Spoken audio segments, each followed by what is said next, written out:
একটি খাবারে হতে পারে 10টি রোগ। আপনি জানলে অবাক হয়ে যাবেন, এই খাবারটাই কিন্তু মানুষ বেশি খায়।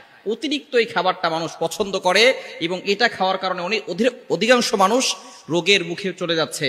তারা কিন্তু আস্তে আস্তে করে বড় বড় রোগের দিকে চলে যাচ্ছে। এজন্য এই একটি খাবার থেকে আমাদেরকে দূরে সরে আসতে হবে। এর বিকল্প পন্থা আমাদেরকে অবলম্বন করতে হবে এবং খুঁজতে হবে বিকল্প খাবার কি আছে সেটা খেতে হবে। কি কি রোগ হবে সেটা আগে বলি, তারপরে খাবারের কথা বলবো। 1 নাম্বার যে রোগটা হবে সেটা হচ্ছে আপনার ওজন বৃদ্ধি পাবে। মনে রাখবেন, আপনি যদি সুস্থ থাকতে চান তাহলে ওজন বৃদ্ধি করলে কিন্তু আপনি সুস্থ থাকতে পারবেন না। একজন স্বাস্থ্যবান, অতিরিক্ত স্বাস্থ্য যাদের হয়ে যায় তারা কিন্তু বসলে উঠতে কষ্ট হয়ে যায়, আবার বসতে আবার কষ্ট হয়ে যায়, নামাজ ঠিক মতো পড়তে পারে না। এজন্য অবশ্যই ওজন বৃদ্ধি পাওয়াটা কিন্তু অনেকে মনে করে যে মনে হয় ভালো।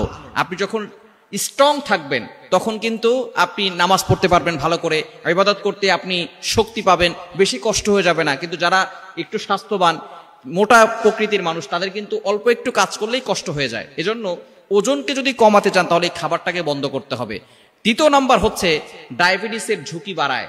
ডায়াবেটিস এটা মারাত্মক একটা রোগ যেটা মানুষকে সব সময় এমন ভাবে পেরেশানি করে, অনেক সময় এটা যদি একেবারে নিচে চলে আসে তাহলে কিন্তু কঠিন বিপদে পড়ে যায়। এজন্য ডায়াবেটিসের ঝুঁকি বাড়ায় এই খাবারটা বন্ধ করতে হবে। 3 নাম্বার হচ্ছে হৃদরোগের ঝুঁকি বাড়ায়। রক্তচাপ, হৃদরোগের ঝুঁকি এগুলো বাড়ায় এবং আস্তে আস্তে করে বড় ধরনের রোগের দিকে সে আস্তে আস্তে চলে যেতে থাকে। 4 নাম্বার সমস্যা, তার দাঁতের বিভিন্ন ধরনের সমস্যা এইটা খাবার খেলে দেখা যায়। 5 নাম্বার সমস্যা হচ্ছে লিভারের সমস্যা হয়।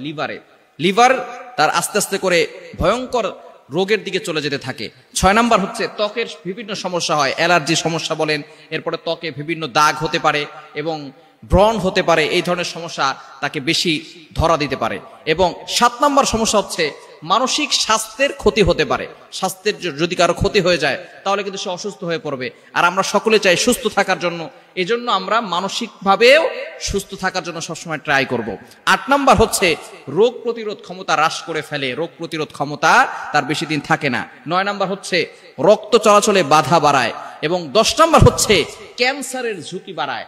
এই 10টি রোগ তার ভিতরে চলে আসবে একটি খাবারের কারণে। সেই খাবারটা হচ্ছে সুগার, চিনি। আমরা অতিরিক্ত চিনি পছন্দ করি, মিষ্টি খাবার পছন্দ করি। এই মিষ্টি খাবার থেকে আমাদেরকে দূরে থাকতে হবে। আমরা সকলেই সুস্থ থাকতে চাই। যদি আপনি সুস্থ থাকতে চান, অনেকে বলবেন হুজুর আমি তো চিনি প্রচুর পরিমাণে খাই কিন্তু আমার তো কিছু হচ্ছে না। এখন হয়তো আপনার বয়স অল্প, আস্তে আস্তে যখন বেড়ে যাবে দেখবেন আপনার বিভিন্ন ধরনের সমস্যা বাড়তে থাকবে। এজন্য চিনি যত কম পারেন কম খাওয়ার চেষ্টা করবেন। আপনি খাবেন একেবারে অতিরিক্ত নয়, কম খাওয়ার চেষ্টা করবেন।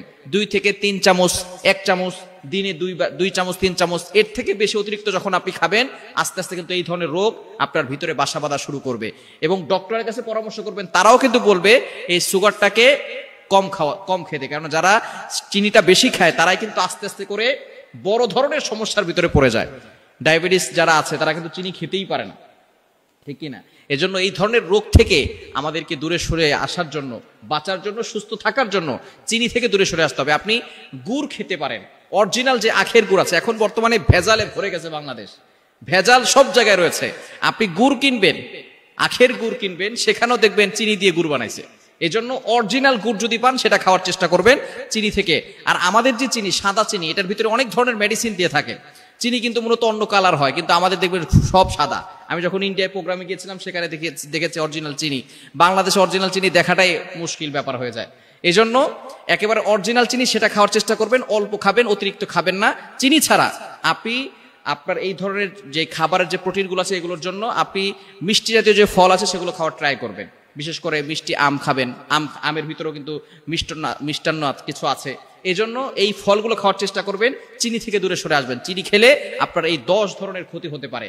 আর আমরা চাই প্রত্যেকটা মানুষ সুস্থ থাকুক। আর একজন মানুষ সুস্থ থাকলেই আল্লাহর ইবাদত করতে পারবে। একজন মানুষ যখন সুস্থ থাকবে তখনই আল্লাহর ইবাদত করা তার জন্য সম্ভব হবে। আপনি অসুস্থ হয়ে পড়েছেন, বিছানায় শুয়ে আছেন, আপনি চাইলে উঠতে পারতেছেন না, ওযু করে নামাজ পড়তে যাবেন, সে সময়টুকু আপনার হচ্ছে না। এজন্য এই চিনি থেকে আমাদেরকে দূরে সরে আসতে হবে। আমিও মিষ্টি পছন্দ করি, তারপরও চিনিটাকে আস্তে আস্তে করে মাইনাস করতেছি। প্রত্যেকটা খাবারে চিনিটাকে মাইনাস করতেছি। অতিরিক্ত কোনো খাবারই খাওয়াটা ঠিক নয়। নবী সাল্লাল্লাহু আলাইহি ওয়াসাল্লাম সবসময় পেটটাকে 3টা ভাগ করতেন। 1 ভাগ খেতেন, 1 ভাগ পানি খেতেন, আর 1 ভাগ খালি রাখতেন। আর আমরা গলা পর্যন্ত খাই। আরো একটু যেতে যদি যাইতো তাহলে আরো খেতাম, এরকম অবস্থা হয়েছে। এই জন্য অবশ্যই কম খাবো, তাহলে সুস্থ থাকবো ইনশাআল্লাহ। আল্লাহ তাআলা আমাদের সকলকে সুস্থতার নিয়ামত দান করুন।